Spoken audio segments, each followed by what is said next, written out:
Lien entre intégrale et primitive. Une fonction continue sur un intervalle i contenant le réel a, et on note grand F, la fonction définie par grand F de x, c'est l'intégrale de a à x de f de t dt.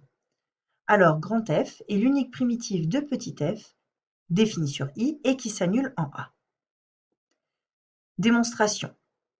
On va vérifier que grand F est une primitive de petit f dans le cas où f est une fonction croissante. Donc soit x0 un réel de i, on veut prouver que grand F est dérivable en x0. Et ensuite, on va prouver que grand F' de x0 vaut petit f de x0. Alors, on considère x un réel supérieur à x0 comme la fonction f est croissante. Pour tout t dans l'intervalle x0, x, f de t est compris entre f de x0 et f de x. Ainsi, par positivité de l'intégrale, on sait que l'intégrale de f de t compris entre x et x0, entre x0 et x, est compris entre f de x0, enfin c'est x0 à x de f de x0 dx, mais comme c'est une constante, ça nous donne f de x0 facteur de x moins x0. Et à droite, on a l'intégrale de x0 à x de f de x dt, puisque là, on intègre par rapport à t. Donc dans ce cas, f de x a une valeur de constante, donc ça fait f de x facteur de x moins x0. On a pris x strictement plus grand que x0, ce qui nous donne x moins x0 non nul. On peut donc diviser partout par x moins x0, ce qui nous donne l'intégrale de x0 à x de f de t dt, qui est égale à l'intégrale de x0 à a de f de t dt plus l'intégrale de a à x de f de t dt.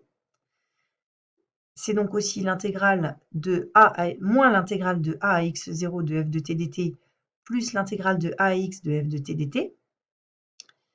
C'est donc égal à moins grand f de x0 plus grand f de x. Donc si on réordonne, grand f de x moins grand f de x0. Donc on divise tout par x moins x0, ce qui nous donne grand f de x moins grand f de x0 qui est égal à l'intégrale de x0 à x de f de t dt. Donc le tout divisé par x moins x0, ça fait que c'est compris entre f de x0 et f de x. Lorsqu'on va faire tendre x vers x0, comme la fonction f est continue, la fonction petit f de x va tendre vers f de x0.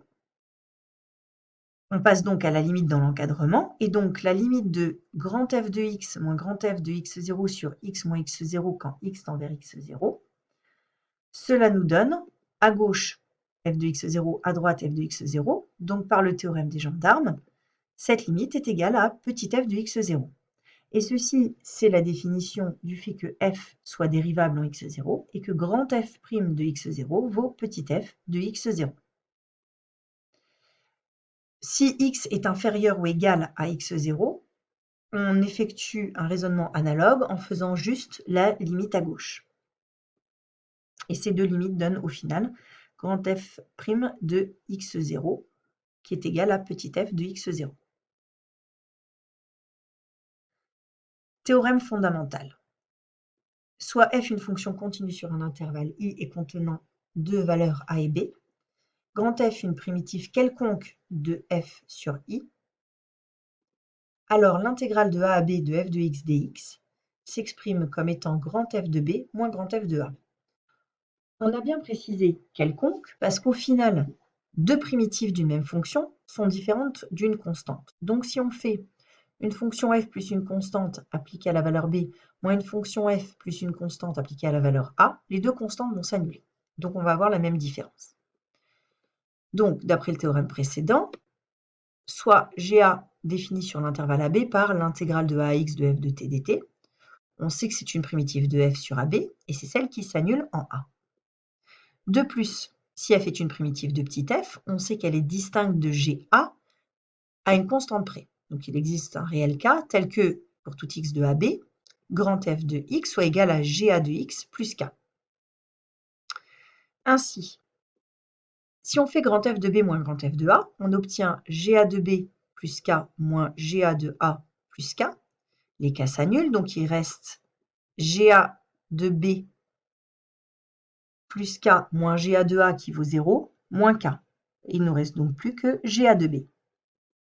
C'est donc l'intégrale de AB de f de t dt. ce qu'il était le résultat que nous cherchions. Le résultat ne dépend pas de la primitive utilisée. On note souvent grand F de x entre crochets avec petit a, petit b, à la place de grand F de b moins grand F de a. Ainsi, l'intégrale de 0 à 1 de x carré dx, c'est une primitive de x carré, ça va être x cube sur 3, qu'on prend entre 0 et 1.